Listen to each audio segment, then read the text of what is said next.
Amen. Thank you for this gift. Hello. Of sharing worship in this beautiful sanctuary located on this idyllic spot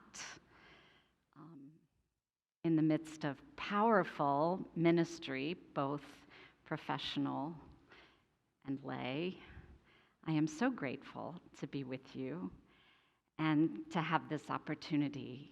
I want to thank all of you who are members and supporters of the Unitarian Universalist Service Committee. None of what we do is possible without your support, so thank you so much. I want to thank my colleague Rodney for helping us be prepared to be here and for pulling things together. And I want to thank Leslie for being such a vital, vibrant, I would say, a leader in our movement who brings urgency and fierceness and grace to her leadership, and for your friendship and collegiality, which means so much to me. Our musicians, thank you so much, and having each of you who came forward for this ritual, I thank you for your presence and your mindfulness and your faith. It looked like such a beautiful act of faith, this sharing in this ritual. So I'm moved to be with you. I'm grateful. Thank you. I was pregnant the summer that we lost access to safe water for more than 2 weeks. I remember this because it was early in my pregnancy and I was particularly sensitive to smell. My husband and I lost water in our home, as did everyone in the city, but we did not experience the direct impact of the terrible flooding that was caused by the tropical storm that just parked itself over our area for days. One of the families in our church, there in Macon, Georgia, lost their home. It was situated at what they had believed was a safe distance above the river. Turned out it was not safe. They watched as their house literally washed away. They were fortunate. You know, they had financial means and friends, insurance, enough wealth to ensure that they would not go without. But as you can imagine, many of the people in our community were not so fortunate. Water was trucked in. We learned in that brief moment to treat water as the precious resource it is. We also saw up close the remarkable abundance that can pour forth from a community bound together in crisis. Just this last year, we also saw this happen at UUSC. A similar outpouring after the full-scale invasion of Ukraine by Russia. Unitarian Universalists and other progressive people of faith around the country donated over $1 million so that we could respond in communities with great need. Now, more than a year later, UUSC is engaged with 10 grassroots partners in Ukraine and around Ukraine, primarily in Poland, who are serving people most severely impacted: women, refugees who are people of color, Roma refugees, refugees with disabilities, LGBTQ+ refugees, all of these members of communities facing marginalization due to their identities. In July, I had the privilege to visit Warsaw and Krakow, Poland, and visit and meet some of our new partners. In Krakow, I met Nastya. Her organization, Martinka, provides holistic, informational, legal, psychological, and emergency support to Ukrainian evacuees who are facing sexual violence, human trafficking, the need for reproductive health care, including abortion care, and emergency contraception. Nastya shared the stories, several stories of the emergency support they have provided to girls and women who are facing terrifying violence. But even more than this, I was deeply moved by the origin story of her organization.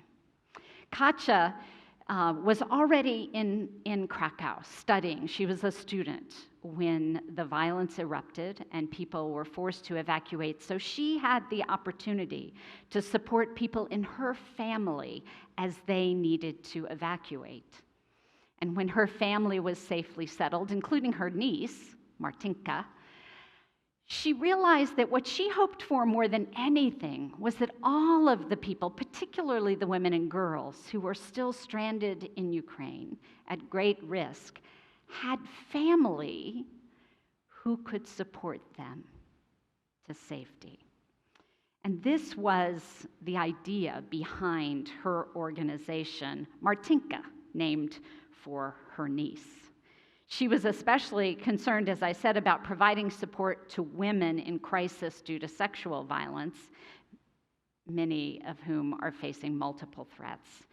So Nastya, what she did is she created an app that disguises itself as just a regular friendly texting app so that women who are at risk can send a message for help without it being discovered by the people around them who would do them harm. In fact, Nastya won a Moonshot Award for this work that she's doing in Poland. Nastya wants us to remember that we are kin. Her app makes it possible for women who need help to receive help. A crisis can remind us that we are related. We are kin, that we only survive, we only thrive together. The crises are coming hard and fast these days. Could I get an amen? The wildfires, the flooding, the earthquake, the failing infrastructure. And with this pace of crises, it becomes harder to respond, to remember. Compassion fatigue is sad and real.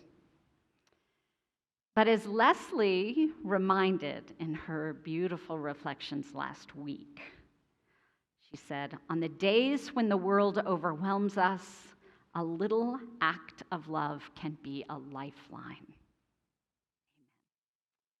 I thank you for that reminder, Leslie. I have seen this in my own life, in congregations I've been part of, and really especially in relationship with the partners we work with at UUSC.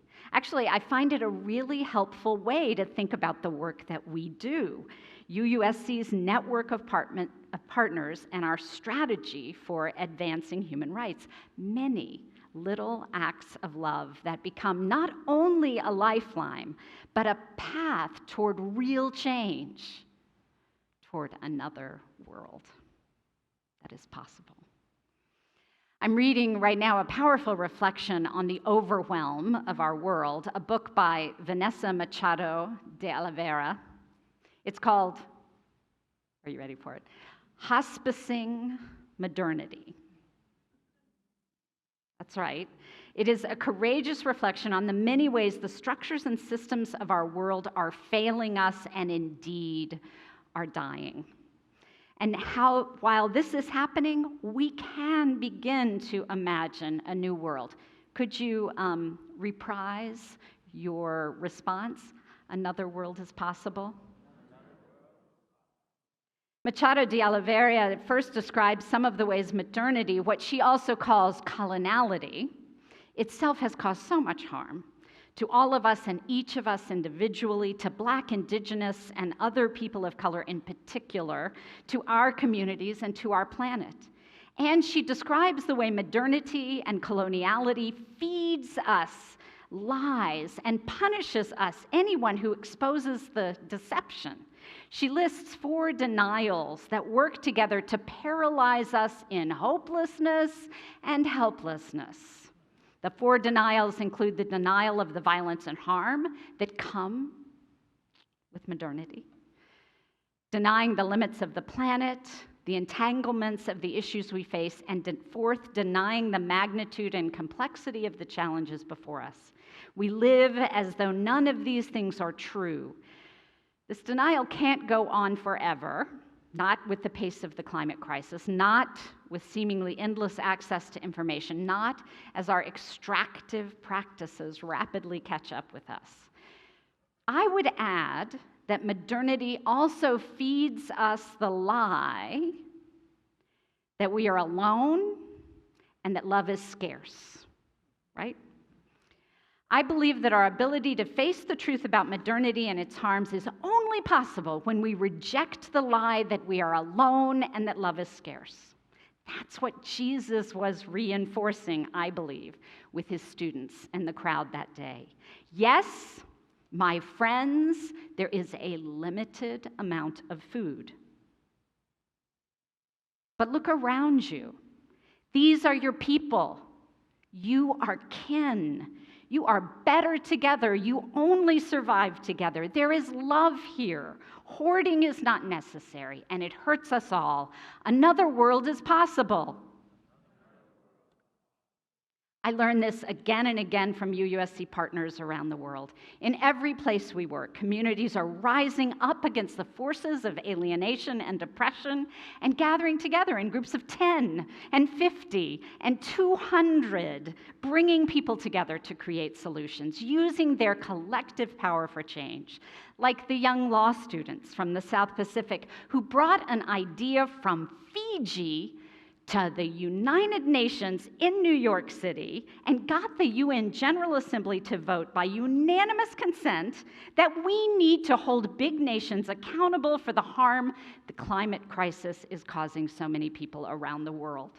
UUSC was one of the first groups to provide funding and support for those dozen law students who had a great idea and practiced a small act of love that became the beginning of what we believe will be big change. They don't talk about putting love at the center exactly, but their organizing is all about uncovering our interconnectedness and about reminding us that we only survive, we only thrive together. And that, thank you. Another amazing example, FEM, a UUSC partner in Nicaragua, is building small, sustainable economies for women. They live in the midst of horrible violence against women and femicide, the destruction of their livelihoods, largely by North American extractive industries. And in the midst of all of this, they are taking small plots of land, teaching each other regenerative agriculture, and building healing relations with each other and with our planet. They not only believe another world is possible, they can see it. They are building it. So, I do not believe, in case you miss this, that 5 loaves and 2 fishes will feed 5,000 people. But I do believe that when strangers open their hearts to love and care for one another, it's a miracle we've all seen time and time again when crisis strikes, and we remember again that we are kin. The summer we lost access to safe water, I found myself reflexively reaching for the faucet and turning it on. Every day, all day, many times. I would reach for what I had taken for granted as a limitless resource. In that part of the world, we lived as though the finite resources of our planet are infinite. It might be true here too. We consume and discard. We consume and discard. We consume and discard. We extract and discard. The fact is, bread and fish and energy and water are finite resources. No denying it, despite what modernity and the shills of capitalism would have us believe. Bread and fish and energy and water are limited resources, finite resources. I know